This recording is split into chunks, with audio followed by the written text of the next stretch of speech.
Secrets Exposed, where we have intimate conversations with today's thought leaders, change makers, and disruptors to bring you tools, strategies, tips, and insightful perspectives on both personal and business growth, revealing the humanness of success and challenge.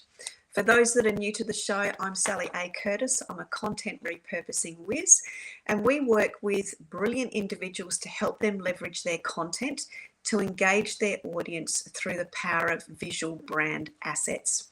What we're best known for is turning books into 2 years worth of dynamic social media content. We provide a done-for-you service that helps to amplify your impact because you stand out, you connect very deeply, and your message is heard and you reach more people with ease. Now, today, more importantly, we're going to be talking about chaos control. Now, we've all lived lives and been in the thick of chaos, so it's going to be a great conversation around how to control that chaos. And if you've got small children or a large family and you're building a business as well, you're going to absolutely love our guest today, Heather. So let me give you a little bit of a background on Heather Steinker.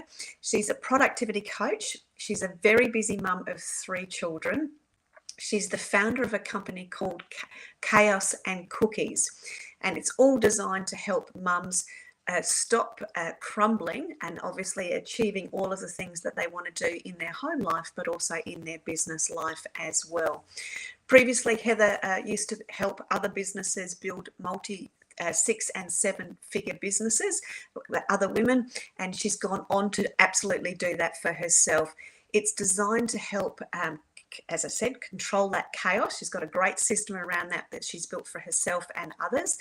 And it's designed to help mums overcome the objections that are getting in their way of the life that they want to live, as well as that business that they want to create. And she has a family playbook, or a standard operating system, and it's the tool that every mum needs to save time, reduce stress when that chaos occurs at home. Productivity and self-sufficiency is the name of the game of what we're going to be talking about today. So please help me welcome to the show, Heather. Hi, thank you for having me. I'm so excited to be here. Thank you so much for joining us all the way in your evening in the US for our morning here in Australia. So thank you. You're so welcome. I'm super excited because we've just had a quick chat and we've both been tarred with that systems brush. So we're going to do a deep dive into, really helping to, get out of that chaos perspective. But I'd love to hear the backstory of you, your family, and the chaos that's enabled you to help create this system that you've created for others now. Sure. So I am a single mom of 3 great kids. They're all 10 and under 10, and so they keep me quite busy. And I have been in the sales and marketing world for a long time in the legal part, and then I have a health and wellness background. And so after I was writing a non-compete out after my sales job with the legal litigation service company that I was with for so long, I got back into health and wellness and started coaching this virtual program. And as I was coaching these women, which I was a student athlete and I have some background there, I noticed that they were saying that they weren't having any time for themselves, or they wanted to get healthy, or they want to work out, they want to cook, but they couldn't figure out where to fit it.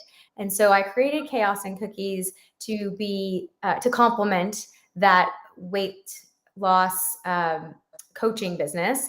And it morphed into a lot of things to where I was now coaching new business owners and moms on how to create systems and to simplify your life and to be more self-sufficient as well, because I think it's very important for us to run our homes just like a business, because there's still bills to pay, there's meals to be made, we need to run it like a smooth operating machine, where if we remove mom from it, whether that be emergency, whether that be divorce, whether that be something that you can't see coming, it can still run itself and minimize the stress, because when chaos ensues, it's stressful enough, right? And we don't know how we're going to react to it. So that's how Chaos and Cookies came to be. And I've been helping lots and lots of women just learn new skills. And I am known for my funny videos online, and I'm very real. I don't try to sugarcoat the reality of being a mom and running a business. I think if you want Instagram perfect, that's not real. Yes. I remember having a conversation with a girlfriend. She said, "Oh, but you look like everything's going well." It was one of those weeks that you have, and you're having a coffee, but you really wanted a stiff drink with a girlfriend. She said, "But you look like everything's going well." Yeah, I said to her, "We only put the good stuff on social media." That's exactly correct. When I filed for divorce, everyone was shocked because they saw the nice house, they saw the kids, they saw the this and the that. And it's like, you all look so happy. I'm like, that is what you put out. Like, you have no idea what's happening on the other end. So I really encourage those that are starting businesses or trying to get their message out or sharing themselves. You never know what your viewers are really going through, because we don't see it. And you could really say or do something that relates to someone, and it could really spark something, and you just don't know it. So it's important to just be genuine and share, because you never know what's going to resonate. Yeah, absolutely. Couldn't agree more. And that was one of the biggest changes I know we've made, and I see a lot of our clients made, is that you're bringing more of that, the real stuff that actually goes on. And as you said, that's where people can see that mirror reflection of what's going on in their life. That the reality of it's not perfect, but it's real, and it's got emotion tied to it, and it's got other people's feelings tied to it, and it's got success and challenge tied to it. And I think that's where one of the beautiful things that's come out of the COVID and all the rest of it is we're sharing more because we've lived more, and we're experienced more, and we've become to almost feel more. Yeah, definitely. So talk us through some of your some of the common problems that you see with your clients, because I find when you share the commonalities of the problems that you see, as when I see them, people go, "Oh, yeah, I have that." So we don't actually know we've got a problem until somebody actually talks about the commonalities of those problems. Can you share some of those with us? Yeah. So most commonly, and I am a mom of little kids, and so that's where I live. I don't have the teenagers yet. I don't relate. I look to them for things, but so I am all about trying to help those that really struggle with minimizing the stress with little ones, because I've got 3. They're very different personality, and man, they play off of each other, and I'm it. Like, there's no dad to come in, and when you can put tag team, it's so much better. But when you're mom and dad, it's really difficult. So learning how to set boundaries, learning to eliminate opportunities for you to have to battle them. So that has been something that's been very popular lately. And I hear a lot of, I don't have time to do that, or that looks like a lot of work, and I just don't think I can do it. And so trying to simplify systems and simplify things where you can set it, forget it, you have to keep it up, but let it work for you, so you don't feel like you have to put so much attention to it. So one of the hurdles someone came was like, and for me personally, most of the issues that I solve are ones that I'm solving for myself. So my mornings, I'm not a morning person. For those who have listened to me or found me or what, I'm not. I've tried apps. I've tried lots of strategies to become a morning person. I just have accepted I'm not. So my kids know that too. So mornings are very difficult for me. And so I wanted to minimize the battle and the reactiveness of my mornings with my kids getting ready for school and trying to get out the door and right? So my whole thing is to be proactive versus reactive. Yeah. And prepare for the worst and hope for the best. It kind of goes hand in hand. So my kids, and I know if you have small kids, it's winter, right? And they come out and they dress themselves because you want to give them that self-sufficient, and you want to like encourage their creativity and independence. But then they come out tank tops and shorts, and it's 30 degrees outside, and you're like, well, you're going to freeze. Go back and change. No, mom, you said it right. And so you're battling. So then you have to go to the room, you got to pull out the stuff. And it's a whole 20 minutes. And then now you're starting your day off being very reactive. And then it leaks into everything. And then they start their day not so great. So I created it's very popular. It's very simple. You know, those like hanging closet storage where it hangs on the crossbar. It has 5 slots.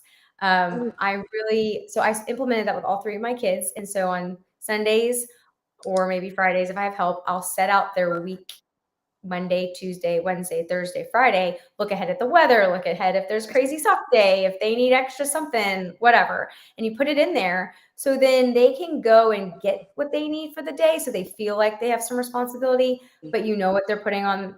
I'm not saying it's foolproof. Sometimes my kids will go and push out the bottoms, but for the most part, it's like, okay, it's predictable. It gets them into a routine, and you can take that extra 20 minutes to send those emails or get extra breakfast going, and you don't have to have the battle as much. And I actually do it for myself. I've been very intentional about working out, but I have to be in my workout clothes to take them to school, because when I come home, I go straight into it. If I'm not and I have to stop and change, most 50-50 chance I'm going to do it. And so I set out all of my workout clothes for the week, and I pull it out, put it. So it just a system. It's set it, forget it. You keep it up. And it sounds like, oh, I can do that. And so eliminating the excuses too. Yeah. And what I've just, and I love the simplicity of repeatable systems, you know, they really are the secret to success as far as I'm concerned. And having the mapping out of the clothes in the baskets or the hanging baskets, it's a 5-minute, if that, job to look at what the weather's going to be for the week. And you can just pop it in there. And then, as you said, it's done. You're not checking the weather every evening or every morning, and then having that battle and having the negotiation, we'll call it negotiation, as to what's being worn that day, etc. So yeah, and I think too, they actually catch me if I forget, and they wake up and they're like, my clothes aren't there, and I'm like, oh, I forgot, because maybe something happened. And I'm like, at least they're used to the system, and when they go and it's not there, it's like, oops. And then I kind of like, you know what you're supposed to wear, go get it. But at the same time, they are so used to it. So keeping up with it's a good reminder for me to also continue on. Yeah, it's such a great success strategy for them to be learning to save time and being prepared. And as you said, being proactive versus reactive. And it's that in itself is a great lesson for life, isn't it, for them? Absolutely. Absolutely. And don't they tell us so humbly when we haven't done it right? Oh, yes, all the time. And it's like, ouch, okay. Like, my 5-year-old's very honest, and I'm like, knife, dagger to the heart.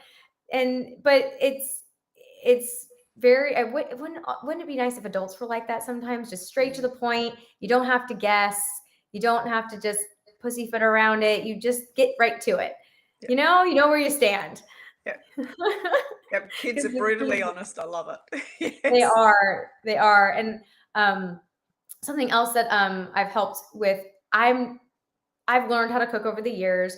When I had kids, I've learned that you can't just like serve them, chicken nuggets every night. It's great and convenient, but at the same time, it just kind of gets old, and you have to put some nutrition in there. And being health and wellness background, it's like hurts my heart to do that all the time.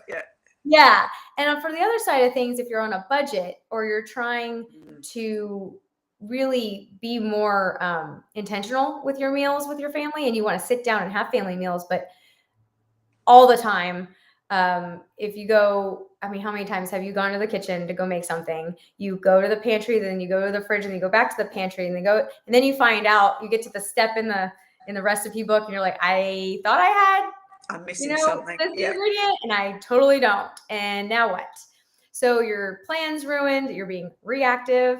And so I really, another system that I have implemented is, if you don't have the money to do those like prepackaged, I don't know, I'm sure you have those there where they come and you just open them up and start cooking, right? Yep. You can do it on your own. It takes a little, like 5 minutes, but you can do it on your own. You get your groceries, you bring them home and you get like little plastic bins or bags or sections, and you put all the things for that meal in the bin. And that's including like a whisk. If your spices can be refrigerated, great. Everything and everything except for maybe the things that you really can't refrigerate. And then when you're ready to go cook, even that one onion that's rolling around that drawer. Yeah.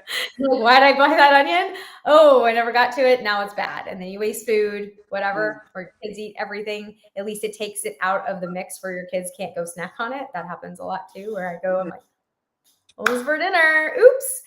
And so you pull it out and then you plop it on, your counter and you're ready to go. You're not making laps around your kitchen. You know that you have everything. And all you have to do is maybe get a couple of things and then you're off. And you've just now created a whole big window for yourself to get extra work done. Maybe you'll have some downtime for more conversation at your table. Cuts down on all of the stress, like, did I get it? Did I not get it? And overbuying and over purchasing. Yes. That's always what ends up happening is you buy too much and then you waste it, or you forgot an ingredient at the store. Yeah. So it's just a quick, simple, it's right there, ready for you, almost like it's prepackaged. You can, even if you have time, meal prep before. I've tried the meal prep thing. It's hard. Like, it's hard. I get really proud of myself when I can. So if I can just cook all my chicken and then have it ready, then I have at least something to use. But that's as far as I pretty much get. Yeah. I probably do a bit of both because I'm at the other end of the scale. So my son's 19 and my fear is that he's going to eat everything by Wednesday and we've got to get through to Sunday because he also does a lot of sport. You know what happens when they do a lot of sport? They consume a lot.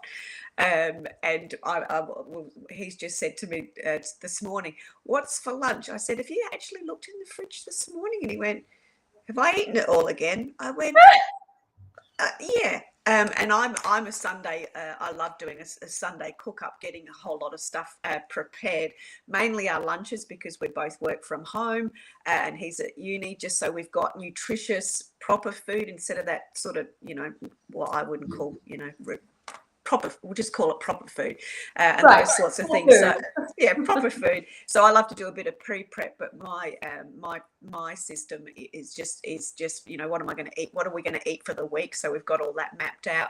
Does that include enough leftovers to feed the always starving 19-year-old, and then going from there? But it's different when you've got more than one child and you've got all littlies, because they're more in the moment with what they're wanting to eat, aren't they? And all those sorts of things. So that's in itself is another form of chaos, is managing their expectations of what they're wanting to eat in that moment. Oh, and so I have like a snack on my pantry. So when they know what they're allowed to have, because it's kids stuff.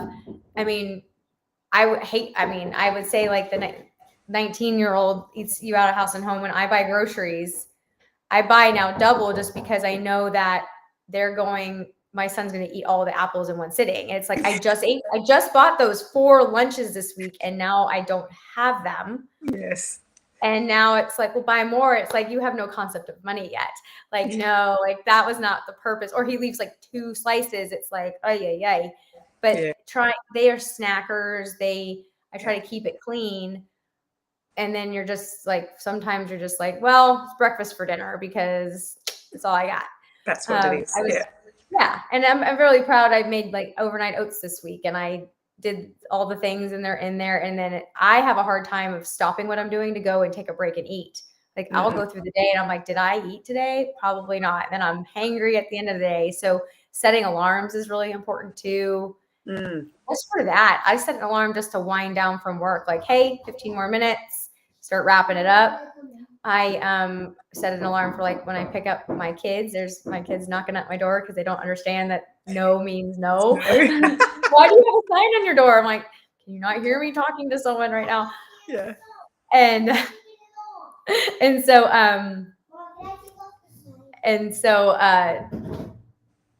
chaos and cookies, guys. Yep.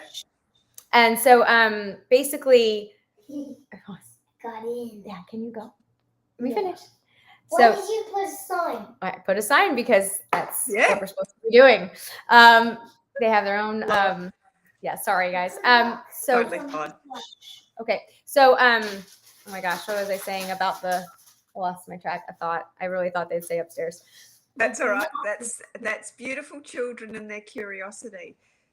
That's right. Want to come? Oh, there we go. Yeah, we'll There he have is. that. I was waiting for that. Yeah, Yep. the little visuals across there. That's right. This is why we do it live, and this is why we have systems in place, because beautiful children are beautiful children, and they be beautiful whenever they choose. That's right. And it's just, reality makes us real and makes us more relatable. But we were like talking I said, about snacking. Snacking, well, yes. Yeah. And so in times.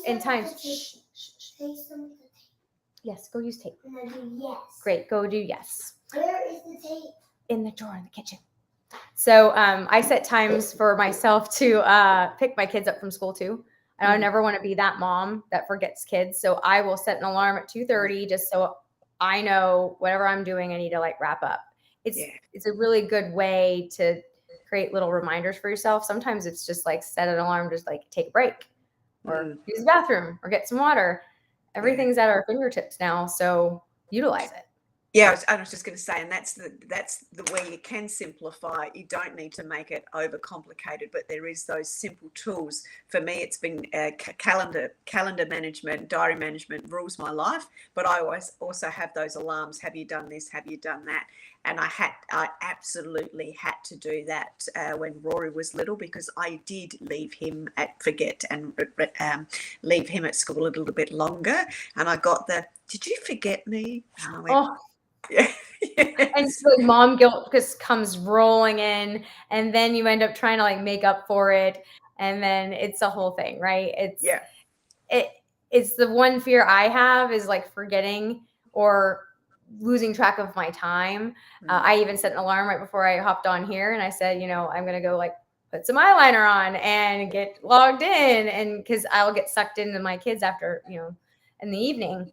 Yeah. And so we have to remember that these tools are invented for a reason, and we should utilize them. We don't have to do anything fancy. I have I don't know, my child probably ran off with it. I have an hourglass, and they're 10-minute increments. I have 2 of them, and I'll try to time myself if I'm on social media, for instance, going down the black hole. Yes. Right. And yeah, it's awful. Or if you're in your email, even let's just email, you get sucked into email.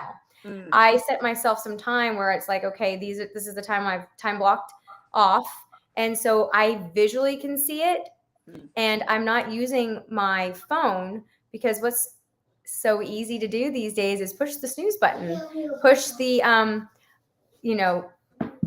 push the snooze button, delay it a little longer. If the sand is out, the sand is out, and that's it. Time to do it. So I think that's another important thing is, yet it's at our fingertips. It's not always the best thing. Yeah. Hello. One of the phrases that I actually love that you actually also said is that, kids don't come with an instruction book. No. But life in itself, life in itself can, and that's having some of those simple systems that we're talking about and putting in place. Is there any other elements that you've used and you've helped your clients use that help to run that household? So we've sort of talked about managing time. We've talked about the clothes, which I think was a beautiful scenario, and we've talked about meals. What are some of the other things that really sort of trip up mums that have got these little kids? Because I've sort of forgotten it, but I can remember it as soon as you start talking about it. Right. So I think too, trying to feel like we have our own space, like my office, for instance, is taking over. So trying to create space for yourself, away from them, because when you have little kids, they bring everything into everything, and so having some sort of system there that I strongly recommend, having some storage, functional storage in every room, because for me personally, I cannot handle seeing clutter or something out of place. I'm so sorry. Yes, all right. I'm exactly this. At least he's not in a Spider-Man outfit. He's usually like full on in Spider-Man. Yeah, he keeps things interesting. But so I always recommend to moms, like if you are, okay, go. There he goes. Oh, I got back up. I finally got back up. Finally. So, because I've been fending for myself by myself. So having some functional storage will help not only get your kids to feel like they can have their time with you, bring their toys in, even if it's blankets, but I always teach them to put the functional storage, bring that over, to put it at the front of the room by the entrance, because as you are walking out of the room, it's more productive. It's also it's quicker. I hate wasting time. So get everything up, going out the door, dropping it in, whatever it is that you're dropping it into, and leaving instead of going back and forth and back and forth, right? Yeah, like, hey, kiddos, pick up your stuff on your way to go wash up for dinner. It eliminates them saying, well, oh, I already went back up, like upstairs, like, oh, I have to go back up. Take it and do it as you're walking out. Also for aesthetics, or if you have guests, because we stress as moms. So like, we always apologize. Like, I'm sorry for the clutter. I'm sorry for the way my house looked. Hey, that's life. Like, you're going to be coming in, set the expectation. Like, listen, don't act like your house doesn't look like that either. But, when they walk into the space, all the functional storage is behind them. So they're walking into the room as like something that you feel like you can present as a mom, as a human, as a person. Yes. And not as like, excuse the, the plastic snake on the floor and, Spider-Man stuff everywhere, so it's functional. It helps. I mean, even with blankets, like I have blankets, you dump them in somewhere. I mean, this bench behind me has a lifting thing. I have no shelves in my new office, so you need storage somewhere. So if I don't want to look at the clutter, just dump it on in. Yeah. But it helps me for peace of mind, right? So sorry, go ahead. No, I was just going to say, I absolutely love that, the concept of the functional storage, but the strategy of actually having the storage by the door, because I'm a neat freak and I like aesthetically, I like the space to be clear and uncluttered, and it's got to be pleasing. But it's also got to be warm and friendly. But that for me is not the toys or stuff. And I'm going to say toys because we've got a dog and she brings all of the toys in. Oh yeah. Into the room. But I have a box in the laundry which is on the way out, so I pop them in there. So I love that idea, especially with kids, of having the box by the door as you're going out, because I was always taught the philosophy of touch it once, so you can pick it all up and pop it in. So to me, that taps into that touch it once philosophy. If you pick something up on your desk, don't pick it up and put it somewhere else. Pick it up and put it away, so you're not touching it twice and taking more time. So that sort of fits into one of my loves, which is touching things once. So that's brilliant. And the other, I'll go a step further, is that I keep a cube. So I don't have functional storage for my children's sake in my bedroom, because that's like my space, and then like a bathroom. But every other, in maybe the dining area. But I keep a cube in the kitchen. So as the day goes by, when they're at school and I'm finding things that they've taken out before we've gone to school, and then I have to hear I've lost XYZ, or where did I put it? I would prefer them not lose it and me forget where I saw it, and teach them a lesson of like, pick up your stuff. So what I've done is I'll pick it up throughout the day and I'll put it in this box. And at the end of the day, y'all get your stuff. Check the cube before you go to your room, because if it's left in the cube tonight, it's mine. And they are more like, they're putting their stuff away that they've left out, but at least it's consolidated in one spot, so I don't have to look at it. And then it also teaches them the responsibility to at least put it away or come get it, or it's not going to be yours anymore.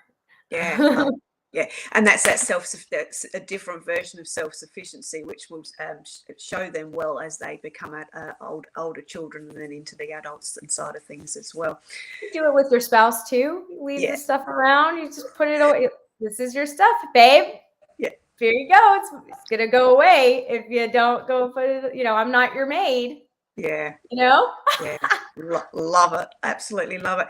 Now, one of the things that you also talked about is, and I think this ties into the systems as well as, and to me, systems as can and are so simple, but I think like everything, we tend to overcomplicate them.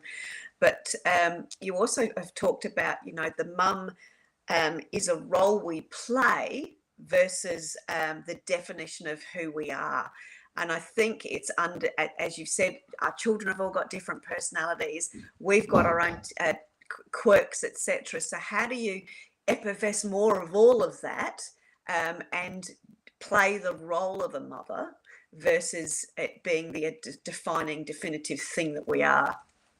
So I think what really resonated for me that got that through, because when you first become a mom, you're like doing everything and anything that you possibly can do, and you put yourself last, and then you almost to where you have to reach rock bottom in order to figure out that you're not taking care of yourself. Yeah. And then as you get out of it, you have more, perspective.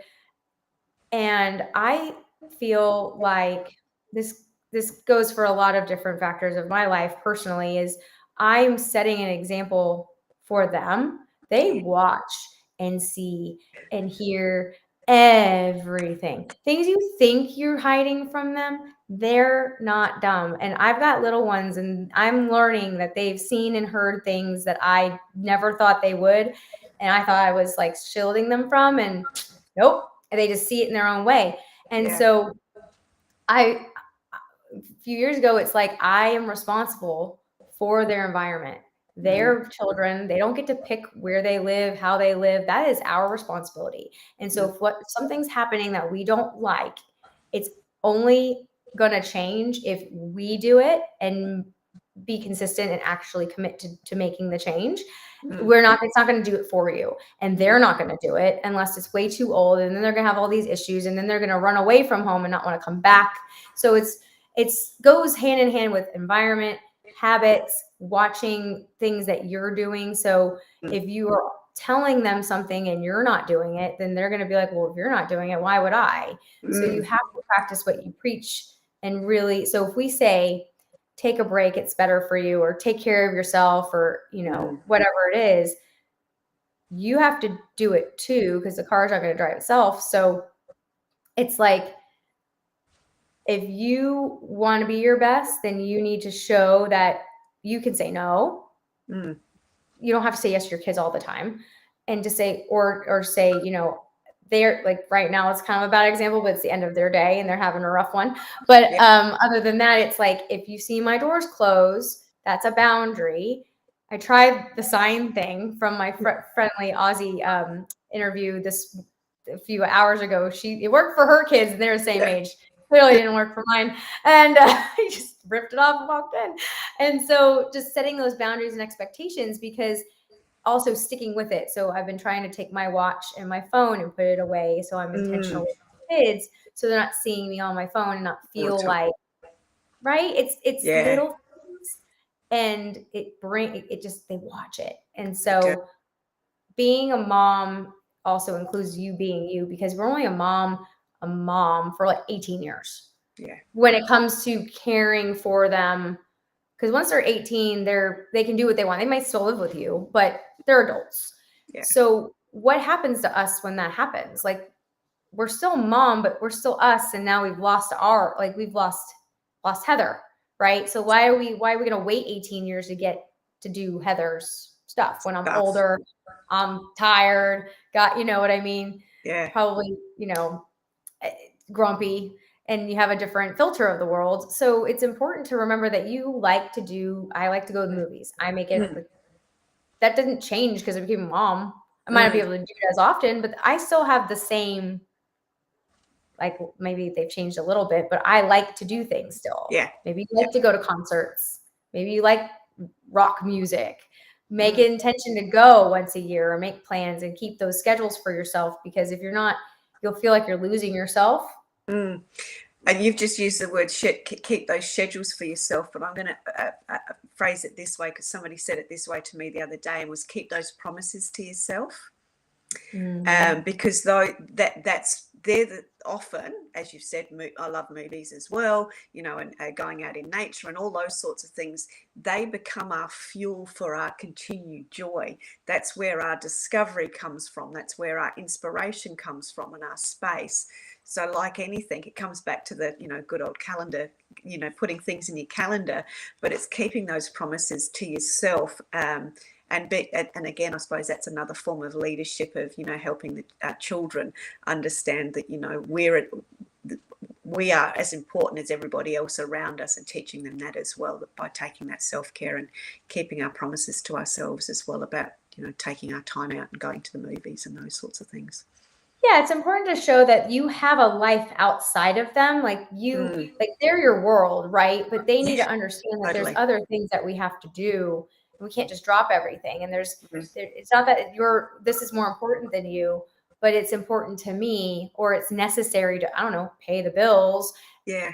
You want to eat. So but also doing that within the parameters of being reasonable. Like, don't do it all day, every day, and don't change it up. Really stick to a really consistent routine. With little ones, they like to know what's coming. They like to be prepared, whether they like it or not. You start talking about it. Like, I told them before I was coming up, okay, guys, I have 10 more minutes. I'm going to get, you know what I mean? Like, make sure that I try. Doesn't always work, but it's there, and set expectations and prepare, because we don't like to be surprised. No, absolutely not. And I always used to give, I remember it was 5-minute 5-minute warning, because Rory, if you didn't give him a 5-minute warning, which it wasn't just one 5-minute warning, I can assure you, but you know, that routine, if you surprised him, that was it. It was heels in the ground. It was on. It was not happening. So he's always been appreciative of 5-minute warnings as such, just like we are. And as you said, we don't like surprises, so why do we expect the children to be able to cope and, you know, understand why things need to change so well? And we have transition periods too. Like, you can't just be like, hey, we're done. I'm like, whoa, I need to like shift for a second. Like, I have a 100% 1 hour. Okay, I see the sign. Thank you. I'll be done in a few minutes. Yes. We can go in Mom's office. Oh, we can. See, they make own rules. They make their own rules too. It's negotiate them. Yeah. And you just smile because you got, you know, and you know, so okay, good job, buddy. Proud of you. Okay, good job. Thank you. And I'm very proud of you. Good job. So they just they want your attention. They crave it. They do. This is also abnormal. I'm usually done at the end of the day. So it's like, why is mom not accessible? But they also have no concept of time. How many of your 5-minute warnings were really like 5 minutes? It was like, okay, 1 minute left. And it was like 30 seconds later. Yeah, you know? Absolutely. But I think it's important to just stay consistent and set boundaries when you can, and be flexible at the same time, because you have to account for feelings, for injury. My kids have gotten hurt the last 2 weeks. God knows, freak ones, never ever come home sick, but of course. And so just leaving some buffer and some room and some grace.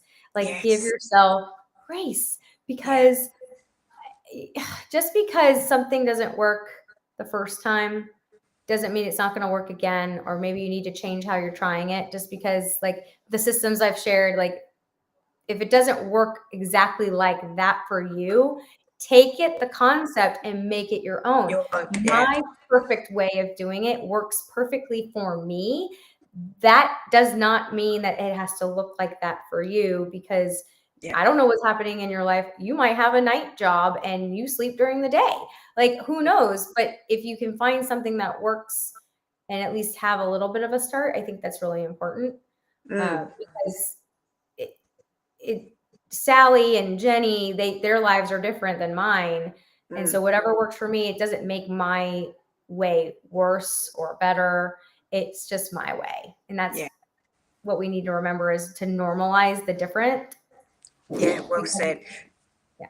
Yeah, just and recapping, sort of conscious of that, the children absolutely wanting your attention and deserving every minute of it. As it's the end of the day for them. Beautiful.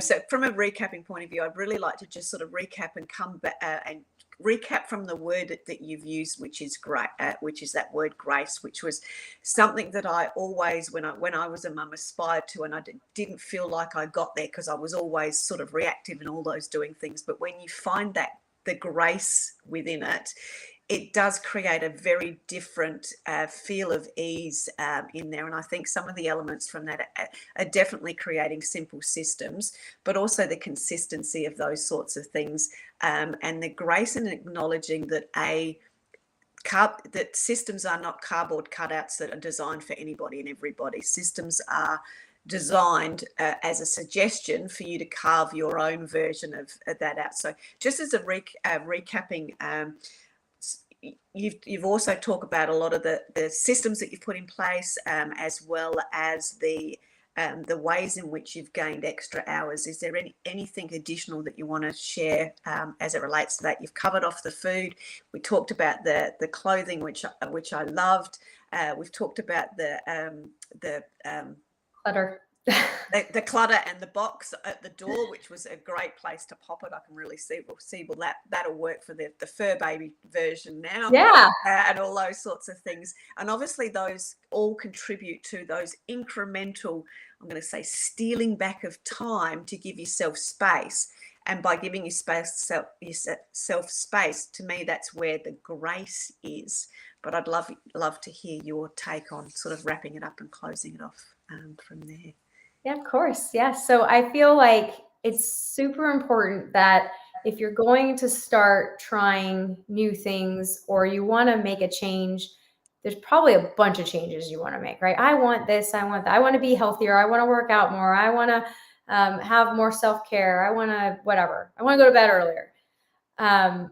Start small and work your way up. Work on one thing, not 6 things. Don't be what jack of all trades and master of none, right? Master one thing and do it small. Remember, they say it takes like 21 days to make a habit. Atomic Habits is a great book. It's an oldie but a goodie by James Clear, where you do habit stacking. That's a very real thing. So when I wanted to set my clothes out, I put it right in front of my sink, on my sink, because the first place I go when I wake up in the morning is to go brush my teeth and get dressed. That's just what I do. So if it's right there, I'm going to brush my teeth and get dressed.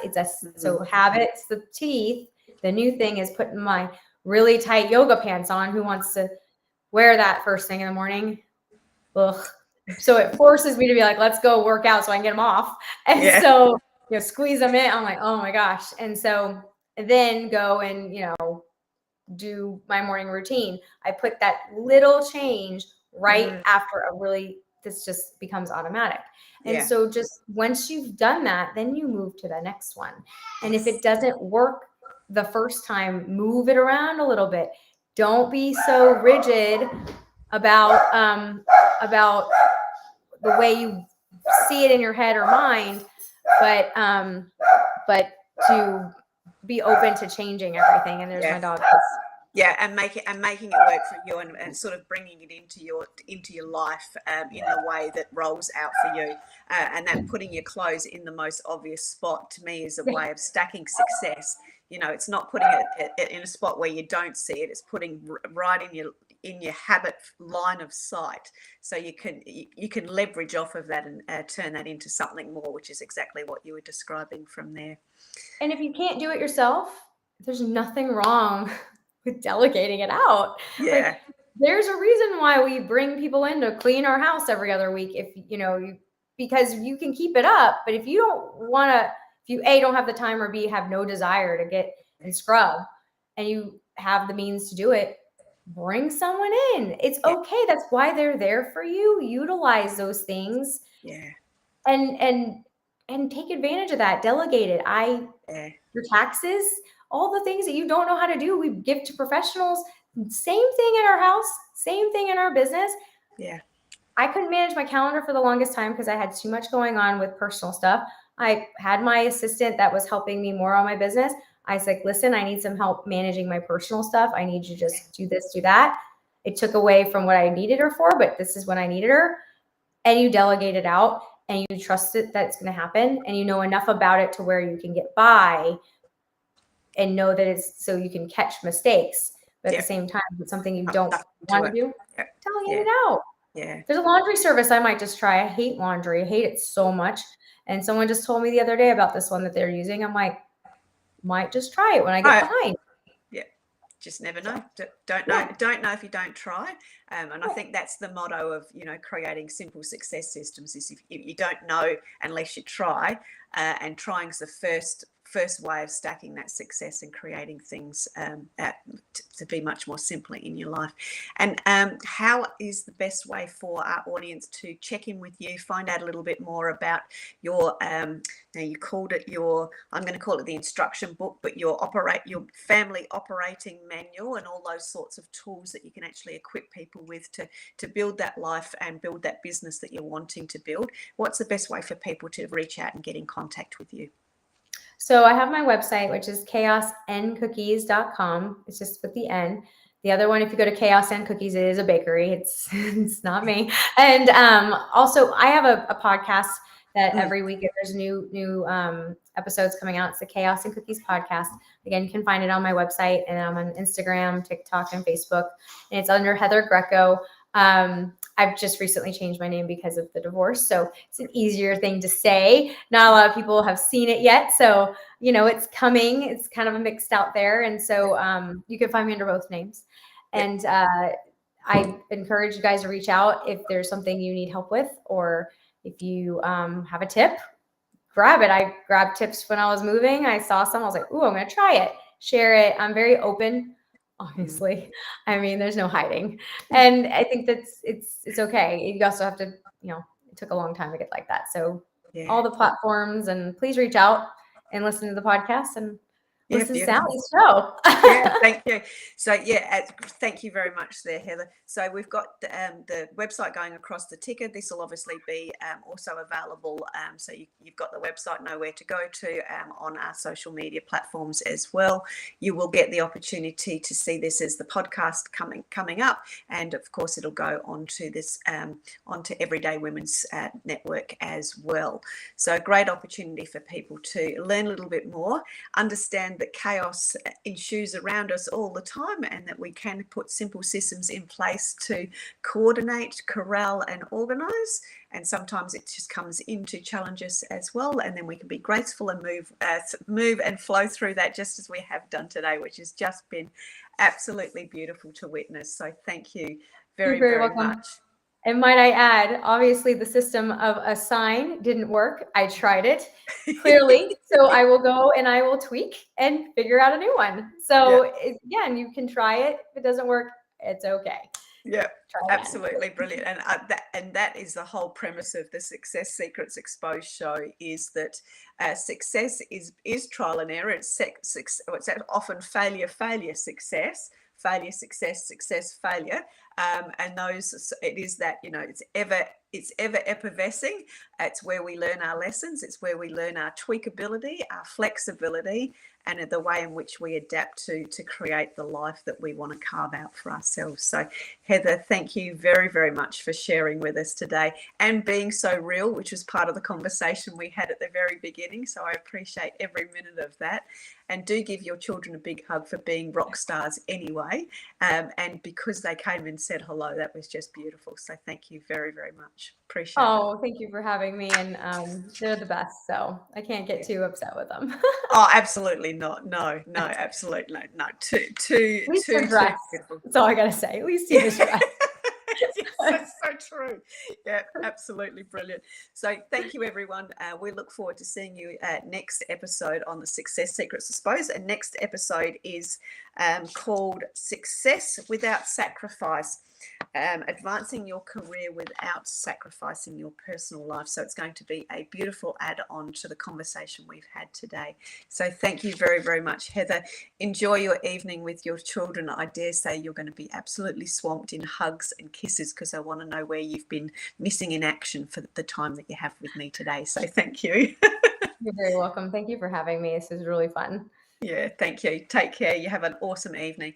Look forward to seeing you next time on another episode of Success Secrets Exposed. Bye for now.